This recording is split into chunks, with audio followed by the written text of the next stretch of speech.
Hello, and welcome to the OET Podcast. Today, we're diving into a listening exercise designed specifically for healthcare professionals looking to excel in the OET Listening Part C subtest. In today's episode, we'll be listening to a podcast whereby the hosts discuss asthma symptoms and diagnosis. This exercise will help you practice understanding professional medical conversation, identifying key details, and interpreting the speaker's intentions. Before we begin, remember that additional practice materials, mock tests, and specialized resources are available on our website. The link is in the show notes. Now let's jump into today's listening exercise. Welcome back, everyone, to another deep dive. This time we're taking a close look at asthma symptoms and diagnosis. Something we probably encounter almost every day in our practice. Absolutely. It's a great topic for a refresher. Asthma is so common, and yet there's always more to learn. Okay, so regardless of the specific trigger, what's actually happening in the airways during an asthma attack? In asthma, these airways become inflamed. They swell up and produce more mucus. So the airway passage narrows. Right, making it harder for air to flow freely. And then the smooth muscles around the airways constrict, which makes the passage even narrower. So you have this combination of inflammation, mucus, and bronchoconstriction all working against airflow. Precisely. And that's where those classic symptoms come in. Wheezing, coughing, shortness of breath, that feeling of tightness in the chest. It's almost like trying to breathe through a straw with a tiny hole. Exactly. And this whole cascade can be set off by a number of triggers. Wait. Well, the usual suspects are allergens like pollen dust mites, pet dander, but also things like cold air respiratory infections, even exercise and stress can trigger an attack. And then, of course, you have irritants like tobacco smoke and air pollution, which can really make things worse. Right. It's a long list. It makes you realize how challenging it can be for patients to avoid all those triggers. Yeah. What about those less common triggers like aspirin sensitivity? Yes. Aspirin-sensitive asthma is a bit unique. These individuals get asthma symptoms after taking aspirin or other NSAIDs. They also tend to have nasal polyps and chronic sinus problems. It's almost like a triad of symptoms. It is. And the MSD manual also points out that GER can be a trigger for asthma. So that's interesting. Right. It often gets overlooked. Yeah. But acid reflux can actually irritate the airways, leading to bronchospasm and making symptoms worse. So another reminder to think holistically. Now let's talk about asthma classification, which I think can be confusing sometimes. Sure, it's important to make the distinction between asthma severity and asthma control. Severity refers to the inherent intensity of the disease process, how severe the asthma is in its natural state without treatment. So someone could have severe asthma but be well controlled with medication. Exactly. Control, on the other hand, reflects how well symptoms are managed with the current treatment. The goal is always to achieve well-controlled asthma regardless of the severity level. Right, so the classification helps guide our treatment decisions. And both severity and control can change over time, right? Absolutely. Regular assessments are essential to ensure we're providing the best possible care. Okay, so now let's shift gears and talk about the patient experience. What are those hallmark signs and symptoms that should make us think of asthma? Well, the classic triad is wheezing, coughing, and shortness of breath. Wheezing is that high-pitched whistling sound, especially on exhalation. Coughing can be dry or productive, and it often gets worse at night or early morning. And shortness of breath, that feeling of not being able to get enough air. Right, or as if their chest is tight. Of course, those symptoms can vary in how often they occur and how bad they are. Absolutely, it's a spectrum. Understanding where each patient falls on that spectrum is crucial for effective management. I imagine it can be particularly challenging to diagnose asthma in infants and young children. You're right. They can't always tell us what they're feeling. We have to rely on observing their breathing, listening for wheezing, getting a detailed history from parents or caregivers. And in adults, we need to be careful not to confuse asthma with other conditions like COPD. Absolutely. Differentiating asthma from COPD is crucial because the treatment approaches are quite different. We'll get into the specific diagnostic tools we use for that in a moment. Looking forward to that. But before we dive into the specifics of diagnosis, let's emphasize the importance of that good old-fashioned history and physical exam. Couldn't agree more. A detailed history helps us understand the patient's symptoms, their triggers, any family history of asthma or allergies, and the physical exam lets us assess their breathing, listen for abnormal lung sounds, and evaluate their overall respiratory status. So we've talked about the background of asthma now. Let's get into how we actually diagnose it. Right. Well, one of the key tools we use is spirometry.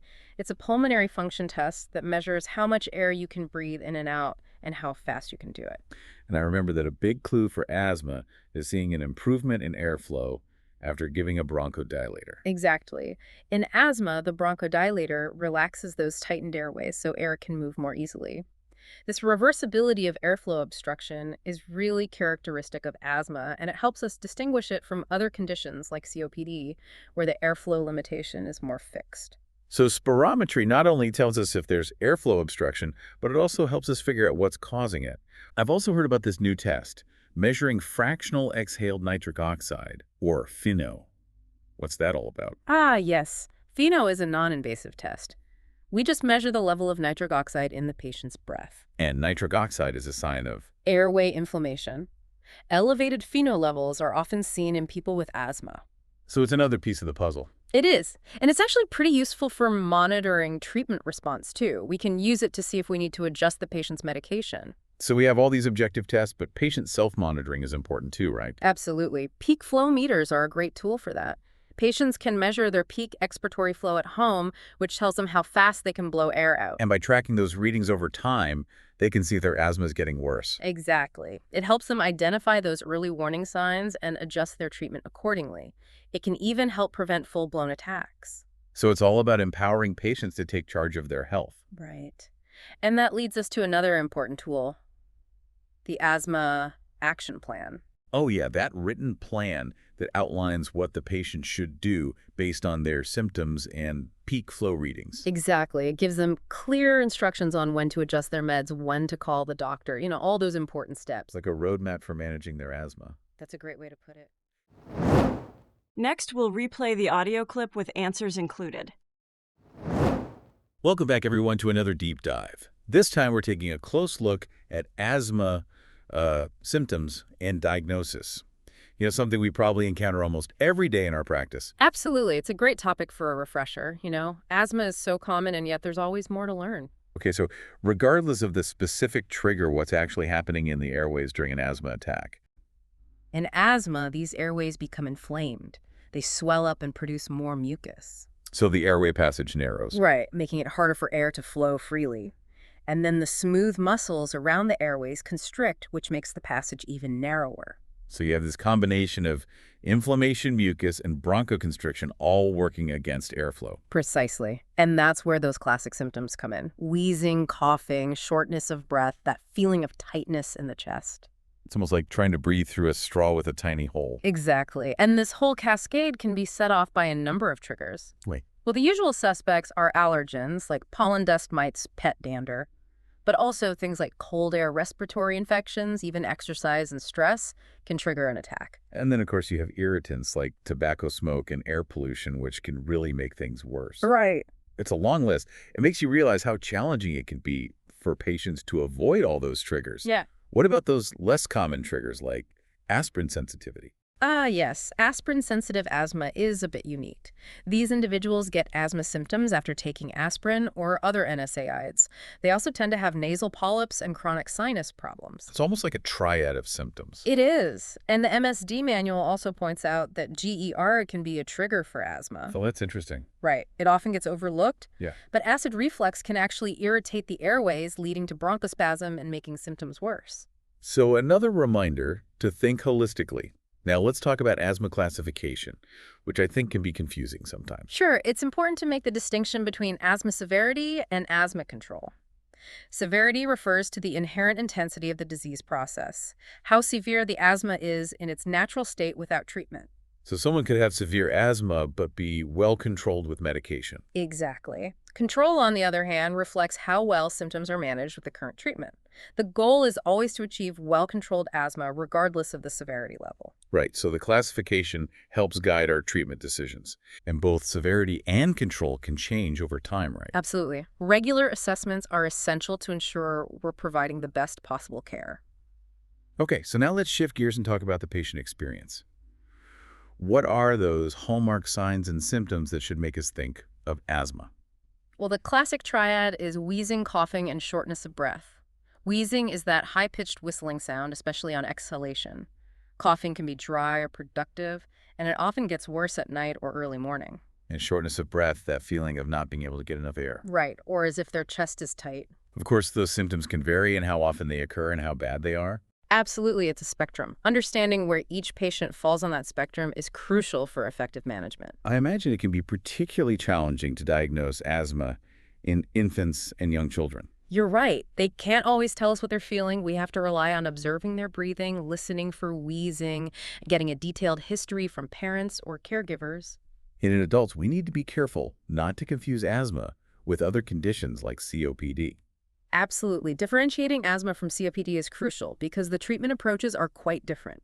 We'll get into the specific diagnostic tools we use for that in a moment. Looking forward to that. But before we dive into the specifics of diagnosis, let's emphasize the importance of that good old-fashioned history and physical exam. Couldn't agree more. A detailed history helps us understand the patient's symptoms, their triggers any family history of asthma or allergies, and the physical exam lets us assess their breathing, listen for abnormal lung sounds, and evaluate their overall respiratory status. So we've talked about the background of asthma now. Let's get into how we actually diagnose it. Right. Well, one of the key tools we use is spirometry. It's a pulmonary function test that measures how much air you can breathe in and out and how fast you can do it. And I remember that a big clue for asthma is seeing an improvement in airflow after giving a bronchodilator. Exactly. In asthma, the bronchodilator relaxes those tightened airways so air can move more easily.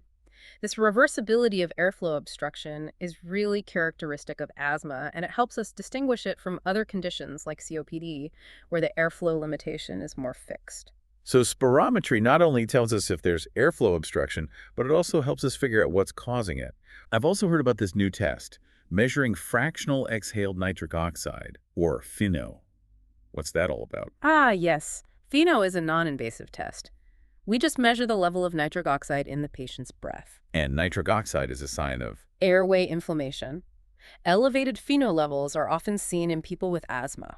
So it's another piece of the puzzle. It is. And it's actually pretty useful for monitoring treatment response, too. We can use it to see if we need to adjust the patient's medication. So we have all these objective tests, but patient self-monitoring is important too, right? Absolutely. Peak flow meters are a great tool for that.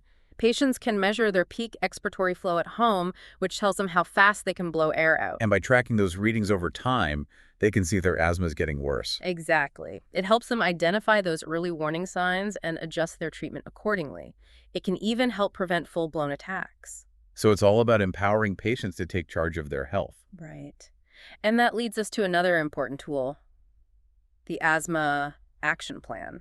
Oh yeah, that written plan that outlines what the patient should do based on their symptoms and peak flow readings. Exactly. It gives them clear instructions on when to adjust their meds, when to call the doctor, all those important steps. It's like a roadmap for managing their asthma. That's a great way to put it. That concludes our OET Listening Part C exercise for today. How did you go?